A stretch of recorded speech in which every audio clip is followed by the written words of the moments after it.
Sir, కర్ణాటకలో Congress culture మరోసారి స్పష్టంగా కనిపించిందా? 5 ఏళ్లలో ఇద్దరు సీఎంలను ఆ రాష్ట్రం చూసింది. 2028లో రాబోయే ఎన్నికల దృష్టిలో పెట్టుకుని డబ్బులు ఖర్చు పెట్టగలిగే నాయకుడినే సీఎంని చేస్తున్నారా? కర్ణాటకలో సిద్ధరామయ్య పోయి శివకుమార్ వచ్చే అన్నట్టు రాజకీయం నడుస్తుంది.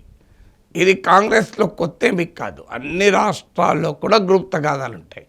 ఇప్పుడు మీకు ప్రతిభా సింగ్ హిమాచల్ ప్రదేశ్లో సుఖ్వీందర్ సింగ్తో పోటీ పడ్డారు. ఆమె కొడుకు విక్రమాదిత్య.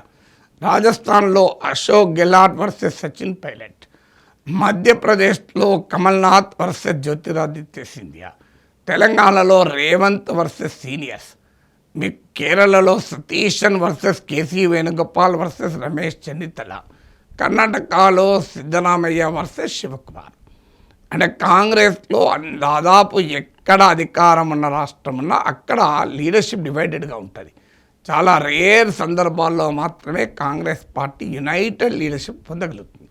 మనకు కాంగ్రెస్ పార్టీ వైఎస్ రాజశేఖర్ రెడ్డి టైంలో ఈ స్వర్ణయుగం చూసింది. సో అందువల్ల మీకు అప్పుడు తిరుగులేని నాయకుడిగా రాజశేఖర రెడ్డి కాంగ్రెస్లో ఉండే. అప్పుడు కూడా ఆయన పట్ల అసమ్మతి ఉండే, కానీ అది చాలా బలహీనంగా ఉండే. సో ఇలా కాంగ్రెస్ పార్టీలో ఇది ఒక సహజం. అందుకే కానీ ఈసారి కాస్త హ్యాండిల్ ఎఫెక్టివ్గా చేసినట్లున్నారు. కేరళలో కూడా కేసీ వేణుగోపాల్ను కాన్ఫిడెన్స్లోకి తీసుకొని ఆయనను ఒప్పించి కొంత సమయం తీసుకొనైనా సతీష్ను ముఖ్యమంత్రి చేశారు. కర్ణాటకలో చాలా కాలం పెట్టి చేశాడు కూడా. ఎందుకంటే ఉన్న ఓబీసీ ముఖ్యమంత్రులు ఒక్కడు సిద్ధరామయ్య. అంటే ఉన్న ముఖ్యమంత్రుల్లో ఓబీసీ ముఖ్యమంత్రి ఒక సిద్ధరామయ్యనే. కాంగ్రెస్ పార్టీ ఏమో సోషల్ జస్టిస్, సామాజిక న్యాయం అనే నినాదంతో వెళ్తుంది.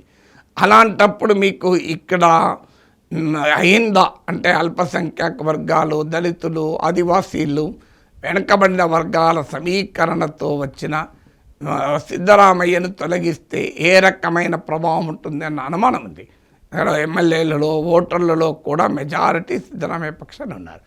కానీ పార్టీ ఆర్గనైజేషన్ పైన మీకు పార్టీకి లాయలిస్ట్గా చూస్తే శివకుమార్ ఎక్కువ.